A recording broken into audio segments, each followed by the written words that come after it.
여러분 안녕하십니까? 경북 동해안은 오늘도 제법 많은 비가 내렸으나 내일은 구름 많고 선선하겠습니다. 오늘 내린 비는 포항이 18, 울진이 14, 영덕이 9, 경주가 2mm입니다. 내일은 구름이 많고 낮 최고 기온이 20도에서 23도로 선선하겠습니다. 바다에는 풍랑주의보가 내려진 가운데 파도가 최고 5m까지 높게 일겠습니다. 탈핵 에너지 전환 시대를 맞아 차세대 원전 산업의 핵심인 원전 해체 연구소 유치를 위한 지자체 간 경쟁이 더욱 치열해지고 있는데요. 경북은 경주의 원전 해체 연구소가 포함된 원자력 안전 연구단지를 조성하는 이른바 원전 산업 패키지 유치 전략을 내세워 부산, 울산과 경쟁을 벌이고 있습니다. 이규설 기자입니다. 지자체 간 원전 해체 연구소 유치 경쟁은 지난해 문재인 대통령의 연설로 촉발됐습니다. 원전 해체 기술력 확보를 위해 동남권 지역에 관련 연구소를 설립하고 적극 지원하겠습니다.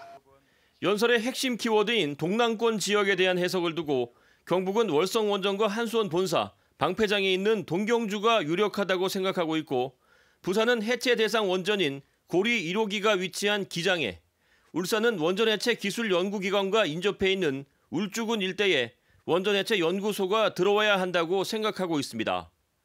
경북은 치열한 유치 경쟁에서 승리하기 위해 경주에 원전 해체 연구소가 포함된 1조 원 규모의 원자력 안전 연구단지를 조성하는 이른바 원전 산업 패키지 유치 전략을 내세워 원전 해체 연구소 유치에 나섰습니다. 이 세 개를 경주의 원자력 안전 연구단지에 포진시켜서 국내 원전 산업의 중심지로 메카로 거듭나고자 합니다.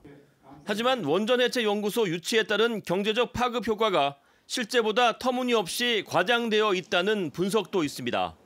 또 사용 후 핵 폐기물 처분과 연계된 연구나 저장 시설이 포함될 경우 해당 지역의 반발과 사회적 파장을 불러일으킬 수 있어 신중한 접근이 필요하다는 지적도 제기됩니다.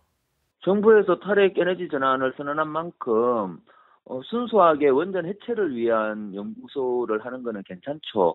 하지만 제2원자력 연구원처럼 고준의 핵 폐기물을 반입해서 연구하는 시설을 우리 지역에 해서는 안 됩니다.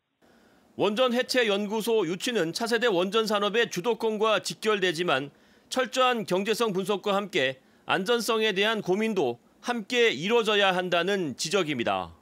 MBC 뉴스 이규설입니다. 제8대 경주시의회가 오늘 상임위원장을 선출을 끝으로 전반기 원구성을 마쳤습니다. 문화행정위원장에는 자유한국당 최덕규 의원이, 경제도시위원장에는 자유한국당 장동호 의원이 각각 선출됐고 의회운영위원장에는 더불어민주당 한영태 의원이 선출돼 경주시의회 역대 최초의 민주당 상임위원장이 나왔습니다. 경주시의회는 이달 중순쯤 첫 임시회를 열 예정입니다. 경주시가 민선 7기의 슬로건을 역사를 품은 도시, 미래를 담는 경주로 최종 선정해 발표했습니다. 또 슬로건을 맞춰 역사 문화의 향기 높은 관광도시와 농어촌이 풍요로운 부자도시, 안전하고 살맛나는 복지도시 등 5가지 시정 방침도 함께 발표했습니다. 이번 슬로건은 준하경 시장의 의견에 따라 지방선거 직후 시민제안 공모로 선정됐습니다. 포항 지역 시민사회단체와 대학이 중심이 된 지진지열발전 공동연구단이 이달 말 서울과 포항에서 그동안의 활동과 연구 결과를 공개합니다. 중간 보고에선 지열발전소와 포항지진 유발 연관성 분석 내용, 지열발전소 부지 선정 과정의 과학적 적정성 여부 등에 대한 분석 결과를 발표합니다. 또 지열발전소와 유발 추정 지진에 관한 모든 자료에 대해 정보 공개를 요청하고 스위스 바젤 등의 사례를 종합해 소송을 준비하는 등 모든 절차를 설명할 예정입니다. 포항 테크노파크는 지난해 발생한 지진으로 피해를 입은 지역 기업을 위한 긴급 종합 지원 대책을 추진합니다. 지원 대상은 지난해 포항 지진 이전 포항의 사업자로 등록한 기업이며 지원 내용은 마케팅과 시제품 제작, 제품 고급화 인증, 디자인 개발 등입니다. 참여를 희망하는 기업은 포항 테크노파크 기업지원실에 문의하거나 오는 13일까지 지역산업 종합정보 시스템으로 접수하면 됩니다. 이철우 경북도지사는 오늘 출자 출연기관의 발전 방안 모색을 위한 토론회를 열고 경상북도 산하기관 운영과 기관장 임명 등에 대한 방향을 제시했습니다. 우선 출자 출연 기관의 구조 조정을 위한 TF팀을 구성해 운영하는 한편 공석인 자리는 공모를 통해 전문성을 가진 기관장을 임명하기로 했습니다. 또 기관장의 임기는 최대한 보장하고 더 이상 이들 기관이 퇴직 공무원의 자리 연장을 위한 자리로 인식되지 않도록 제도적 장치를 마련하기로 했습니다. 최근 내린 비로 형산 강물이 불어나면서 강을 가로지르는 인도교 공사 현장의 임시 물막이가 유실됐습니다.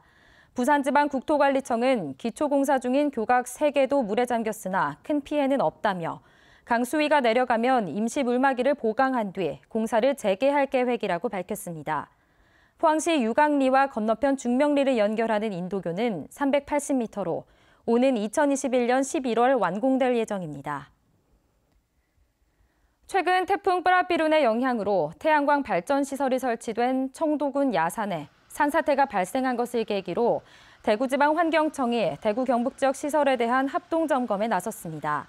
점검 대상은 면적 5만 제곱미터가 넘는 태양광 발전 시설로 해당 지방자치단체와 함께 비탈면 녹화 여부와 우수로, 침사지 등 환경 영향평가 협의 내용이 제대로 이행됐는지 여부를 집중 점검할 예정입니다. 최근 운전자 편의를 위해 블랙박스와 내비게이션, 하이패스 등 전기 제품 장착을 위해 별도의 전기 배선을 설치하는 경우가 많아 차량 화재의 원인이 되고 있습니다. 올 상반기 경북에서는 승용차 화재 98건이 발생했는데 이 가운데 교통사고로 인해 발생한 화재가 25건으로 가장 많았고 전기적 요인으로 인한 화재가 24건으로 두 번째를 차지했습니다. 차량 전문가들은 내비게이션 블랙박스 등을 추가로 설치하면서 별도의 전기 배선이 들어갈 경우엔 전선을 꼼꼼하게 마감하고 특히 엔진 옆으로 전선이 나가지 않도록 주의해야 한다고 조언하고 있습니다. 국립수산과학원은 올 여름 우리나라의 주변 해역의 수온이 평년보다 0.5도에서 1.5도가량 높아질 가능성이 크다고 밝혔습니다. 특히 7월 말과 8월 사이에 북태평양 고기압이 확장하고 강력한 대만 난류가 북상하면서 연안을 중심으로 고수온 현상이 발생할 가능성이 높을 것으로 예측했습니다.